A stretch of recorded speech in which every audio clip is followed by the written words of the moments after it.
पशुपति व्रत एक ऐसा व्रत होता है जिसमें ना कोई किताब पढ़ी जाती है, ना कोई पोथी पढ़ी जाती है, ना कोई कहानी पढ़ी जाती है। केवल 5 व्रत पशुपतिनाथ के होते हैं। जिस दिन पहला व्रत करो, सुबेरे के समय पर पूजन की थाली लगाकर भगवान का अभिषेक पूजन मंदिर में जाकर करो, विनती कर कर वापिस आओ, पूजा की थाली रख दो। उसी थाली को शाम को जब लेकर जाओ, मीठे का घर में बना हुआ मीठे का प्रसाद, जो भी मिठाइयाँ बना लें वो ले जाओ। 6 दिए थाली में रख कर लेकर जाओ। मंदिर में 6 दिए नीचे जमीन पर रख लो। प्रसाद के 3 हिस्से कर दो, भगवान की पूजन कर दो।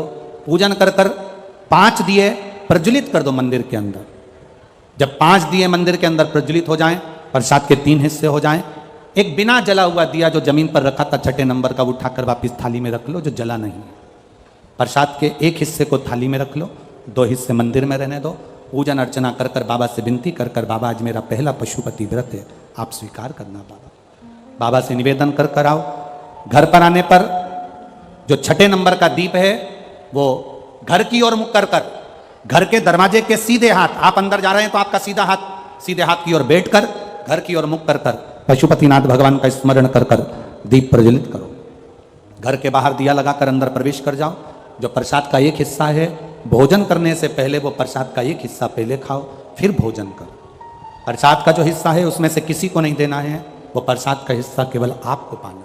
क्योंकि प्रसाद के हिस्से में से अगर हम किसी को देंगे तो फिर वो 4 या 5 हिस्से हो जाते हैं, तो उसका भाव खत्म हो जाता है। इसलिए उसको स्वयं खाओ। 5 व्रत पूरे हों, बीच में कहीं जाना पड़ जाए, कोई व्रत पड़ जाए जिसको तुम करती आई हो और वो सोमवार के दिन पड़ गया, तो फिर पशुपति व्रत मत करो।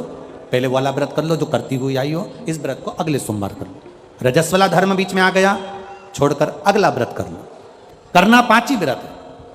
5वां व्रत वापिस आए, भगवान की जैसी आराधना रोज करी हर सोमवार वैसी करो। एक श्रीफल लेकर जाओ, कुछ भेंट लेकर जाओ, बाबा के चरणों में समर्पित करो। 108 चावल का दाना या पत्ती या फूल की पत्ती या बेलपत्र आदि जो भी तुम बाबा को समर्पित करना चाहते हो वो चढ़ा दो। विनती करो, बाबा आज मेरा 5वां व्रत हो रहा है। नियम से, दिल से बाबा के लिए अगर तुमने व्रत करा है, 5 व्रत अगर पूरे होंगे, मेरा देव अधिदेव महादेव आपकी मनोकामना 5 के अंदर ही पूरी कर देगा। एक सोने का सिंहासन ले लो, आधा किलो का, आधा किलो सोने का सिंहासन बनवाओ। उस पर एक शालिग्राम भगवान की शिला रख दो, उनका श्रृंगार भी सोने से कर दो, हीरे पन्ने से कर दो।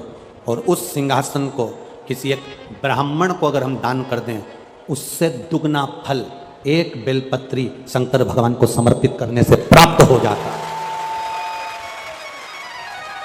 सोने के सिंहासन पर बिठाकर भी शालिग्राम शिला को हम किसी को दे रहे हैं, जितना पुण्य वो प्राप्त होगा उससे दुगना पुण्य एक बेलपत्र शंकर भगवान को मात्र समर्पित कर देने से उतना पुण्य हमारे खाते में पहुंच जाता है। एक बेलपत्र, एक बेलपत्र साधारण है क्या?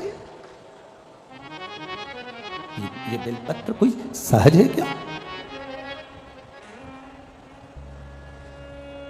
64 देवियां, योगनियां, ब्रह्मा विष्णु महेश, 33 कोटि देवी देवता सब इस बेलपत्र के अंतर्गत विराजमान है। इस बेलपत्र में बारिश का मौसम चल रहा है, सावन भादो, ये सब बारिश के मौसम है। आप जिंदगी में एक काम अच्छा करिएगा,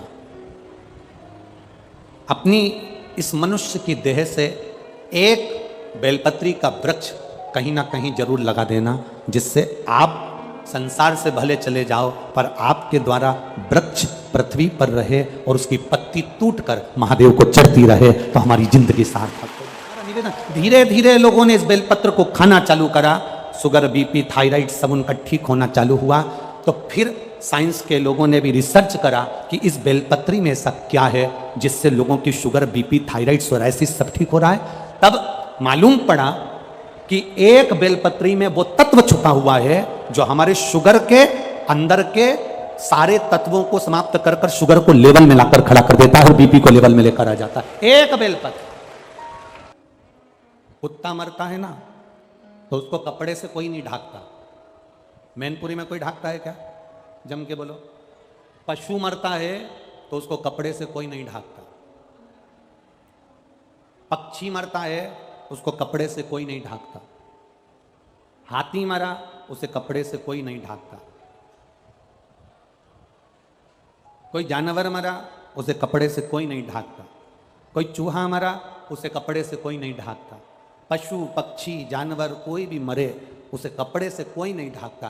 केवल एक मनुष्य जब मरता है तो इसको कपड़े से ढांका जाता है, केवल एक मनुष्य को। और ये मानव को कपड़े से क्यों ढांकते हैं?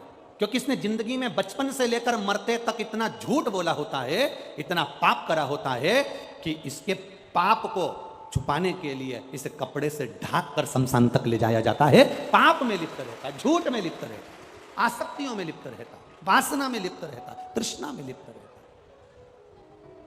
आसक्तियों में फंसा होता।